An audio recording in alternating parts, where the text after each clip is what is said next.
Take a look here. We do this with mainly KSP problems, but I'll do it with some KC, KP. I'll do it with all the different types of problems. I'll do some common ions here. And I want to show you D on this one. Okay? And D is a qualitative theoretical problem, isn't it? They gave us silver, that went up. So what happened to the chromate? It goes what? Down. But what do I want them to do is discover that knowledge. I don't want them to teach that in Le Chatelier's principle, and it's just some sort of thing they're memorizing, right? I want them to come to that conclusion on their own. Does that make sense? Okay? So here I have this guy. Now, first of all, what's my ratio? Is it what ratio? 2-to-1 ratio. What type of problem would it be? If there was nothing in here, it would be what type of problem? 4x cubed problem, right? So guys, what happens is, and hopefully you're starting to see this. I see some heads nodding in that I'm never leaving primary topics. I'm always doing primary topics and then secondary topics. I'm building on learning. But what did they give us in this problem is they gave us 0.1 molar of the silver ion. Guys, what is funny is I get to secondary topics here and my students go, Mr. Ayton, this is easier than primary topics.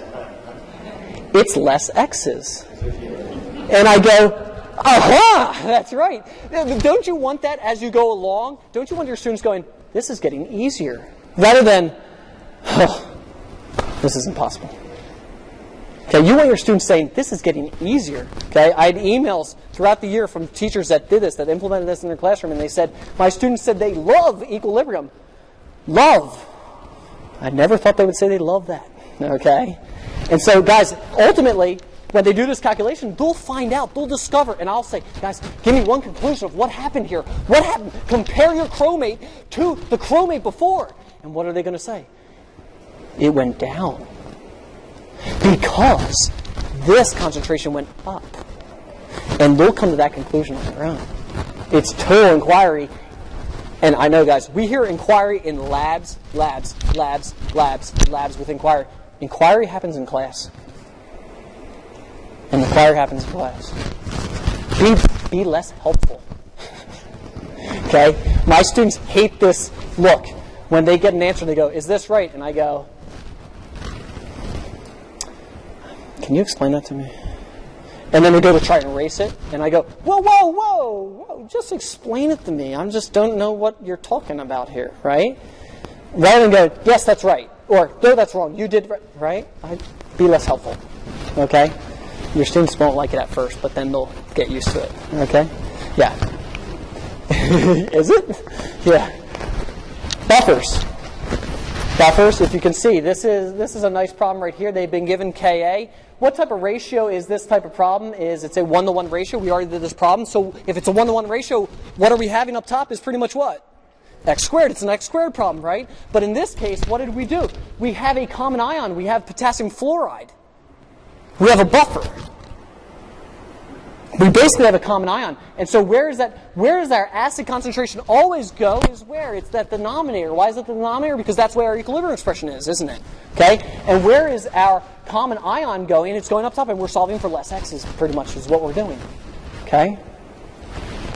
And you can do this way, or you can do it, of course, with Henderson-Hasselbalch. But you can see what happens here.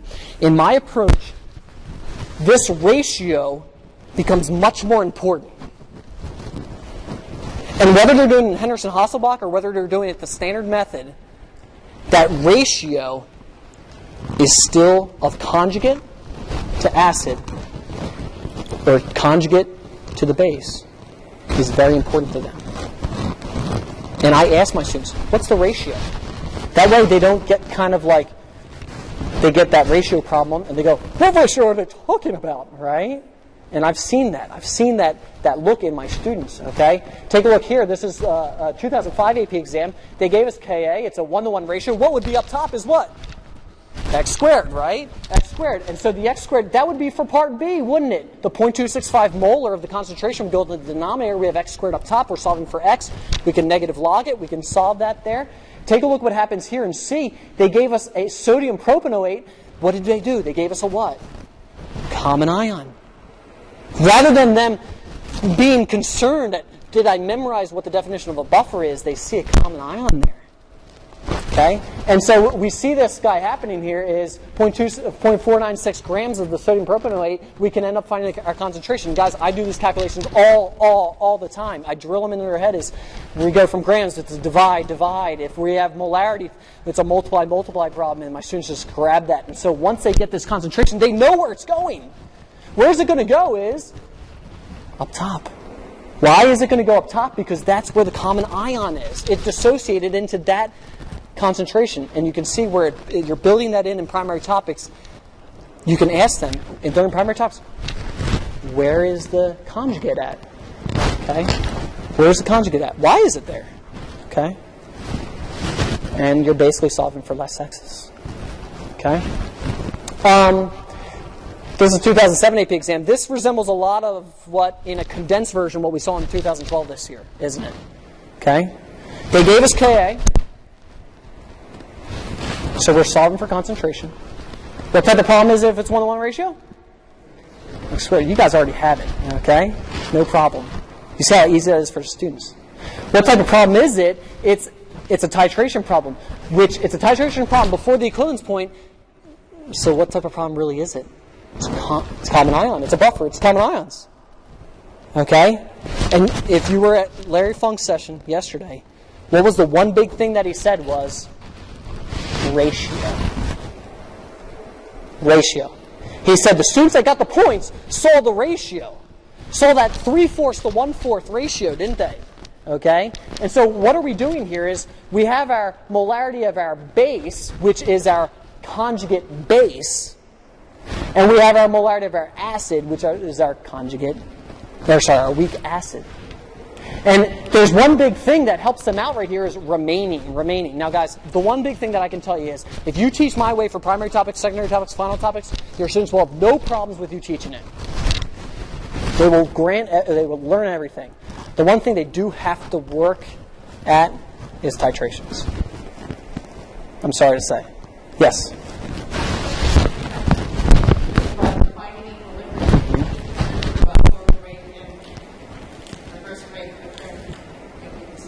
Yes. That's what I just wondered. So how do you then get to the actual definition of an equilibrium situation? I'll have them discover that on their own. And plus, that's also, did I lay that foundation in kinetics as well? I want them to tie that in with kinetics. I don't want to tell them it ties in with kinetics. I want them to see that it ties in with kinetics. And I know that's tough because I'm the same way. I want to tell my students the right answer. I want to give my students all the information, but it's a much deeper connection in their mind if they discover that information on their own. Yeah. You got it.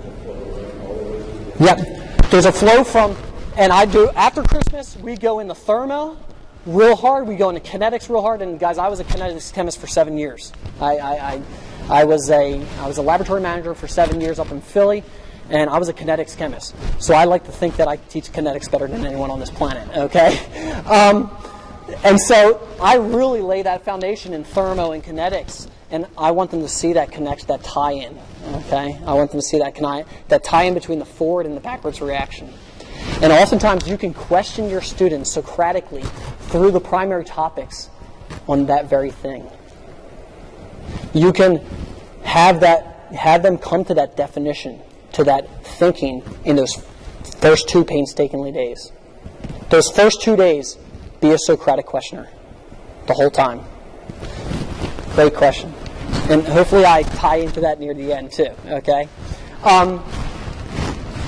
I go through everything with titration equation, determining equivalence point. This is all review right here.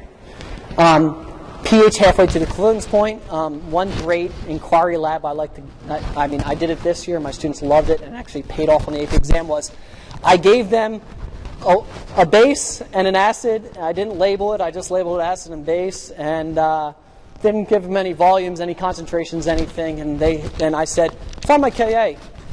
See you later, guys. I almost walked out the door. And they were like, okay, he didn't give us anything, right? Do you need anything to find a Ka? Other than do a titration. halfway to the equivalence point is what? The pH is equal to the pKa. They got it. And that very question was on the AP exam. Okay? And I'm glad I did that with inquiry and I didn't give them anything. It was half an hour of them ready to kill each other. Okay? And probably me too. But I'm pretty tough. So, but I go through pH before the equivalence point, and you see, guys, take a look what happens before the equivalence point. Before the equivalence point, we took away from that acid, it went to the base because we're putting a strong base there, and what happened was this ratio is a common ion, isn't it? That's what was on the 2012 AP exam. Was this ratio, what is our conjugate or our titrant is in the numerator. You can see what is remaining, what is left is in our what? Denominator, and that's a ratio. We're solving for less x's. If I have my students make that tie-in with before the equivalence point and they go, well, before the equivalence point is secondary topics. I love that when my students say, well, that's just secondary topics. Okay? Because they understand how we're approaching this. When we are at the equivalence point, guys, this is much more difficult. At the equivalence point, this right here is hopefully your groundwork in acid-base titrations. And of course, our Ka problem becomes a Kb problem, our Kb problem becomes a Ka problem. But guys, this works through practice and labs too. I do this with labs. Okay? And then we have after the equivalence point as well. Okay? And that is ultimately, guys, secondary topics. Common ions, buffers, titrations, which pretty much boils down to common ions. Then we get the final topics. Final topics, we have changing Kc to Kp, Kp to Kc. Guys, this is what? An easy equation, isn't it? Okay? Manipulating K, Q problems, Le Chatelier's, relationships, information about K, graphs, and you might say, Bob, this looks like a lot, okay? What's funny is, most of this stuff you've already hit. You're just basically practicing that last week.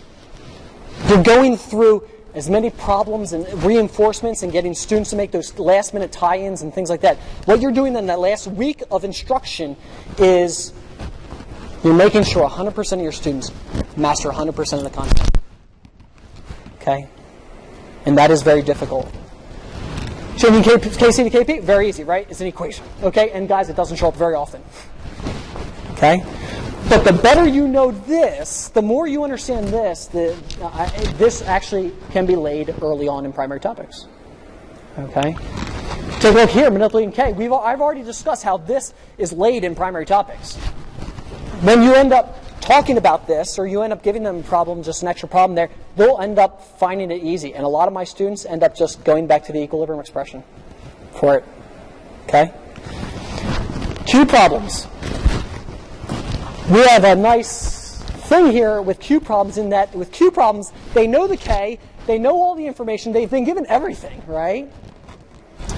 And what's amazing is, I found out over the last 3 years of implementing this, is Q problems, quotient problems, I end up solidifying that in primary topics when they've gotten their X, their concentration, and I say, what does that mean? And they have to come up with the thinking that, well, this is how much concentration you need to get a what? Precipitate. This is the minimum amount in order to get a precipitate. If you have less than that, guess what happens? Pretty boring reaction. Okay? And I'll even give them that reaction. Where I'll give them, here are the two solutions, mix them and take a look at your precipitate according to this equation. And there won't be anything there, and I'll go, what's wrong now? Right? And they have to come up with that conclusion. What are we doing? We're building in Q problems, aren't we? If you understand that, one of my students that got 5 this year, he said, Mr. Ayton, Q problems, no problem. Q problems, no problem, right? He said, Q problems, once I understood that I needed that much concentration in order to get a precipitate, once I understood that knowledge, and I understood it, no problem. No problem. This is a Q problem, but in a pressure problem, you can see they've given us all of our our data here, and we end up getting a Q. Our Q is less than our K, and so what happens? It pushes that reaction where? That way, right? To compensate for that change, right? Because why? Because of the relationship, the ratio between our numerator and our denominator there. Our relationship between what we have in our products and what we have in our reactants.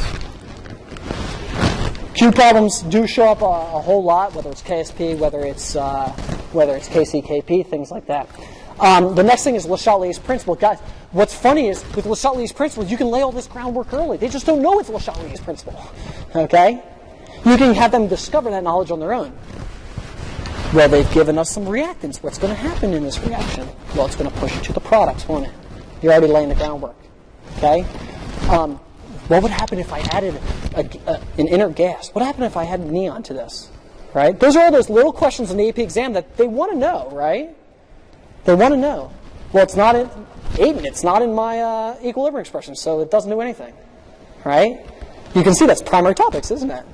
Okay? The only one that you really have to work on is what? The heat or the temperature in that last week. And with the better, as Frank said, with the better you've done in thermo, the easier that is in the tie-in. Okay? Le Chatelier's principle does show up a whole lot there. Okay? And the last things are relationships of thermo and electrochem. These are just nice and easy plug-and-chug equations. Information about K. These are things you can do early on in primary topics. Graphs of equilibrium. Have we seen that before? Yeah. They're not scared of that anymore, right? They see, what do they see in this graph? They see initial, they see equilibrium, don't they? And you saw that was one of those multiple choice questions that they showed. Okay? If they have that information ground into them, that's no problem. It's no problem. My friends, in closing, I want to tell you a little story. Napoleon, little guy, French, hand in, triangle hat, He was in a huge naval battle.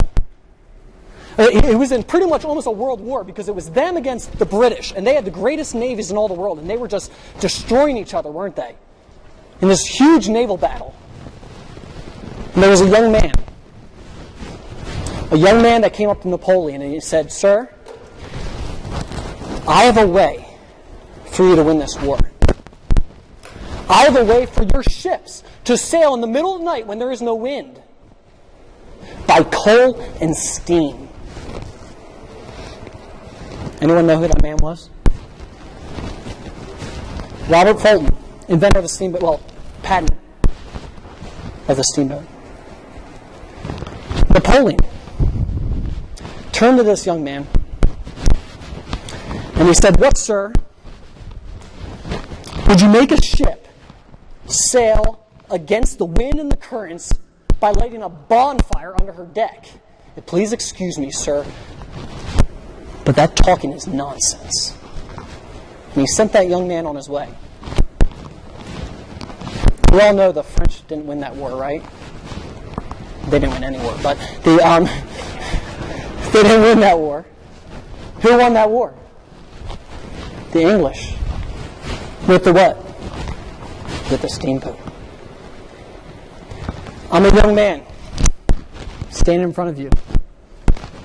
The moral of the story is, please don't say, "Adam, please excuse me, this is nonsense." I'm telling you something that, and I know, is against our trend in education, isn't it? Is the textbooks teach it wrong. Maybe you've been teaching it this way for 25 years. I don't know. Maybe you're a new teacher. But I can easily say to you, please don't just disregard what I'm saying here. Okay? Because it might just be the difference between giving them the picture of the house and giving them the blueprints to success. And our job as teachers is to give our kids the blueprints to success. I believe it's a better approach. Primary topics, secondary topics, final topics. Thank you. Yes, ma'am. It seems like Mr. Wagner paid you to have this be the practical example. You just took something that really bothered And with your own creativity and innovation, you came up with a better way to do it. And it's marvelous. It's just exactly what Tony Wayne was talking about yesterday. You apply this, of course, to AP chemistry. Thank you. Thank you very much, ma'am. If all of the presentation handouts can be found on my website, mrayton.com. Presentation handout. If you go to the AP Chem link on there, I have problem sets on there for you, free of charge. If you need any other problem sets from any other chapters or anything like that, I give them to all my students. My YouTube channel has tons of vodcasts on them, and we'll continue.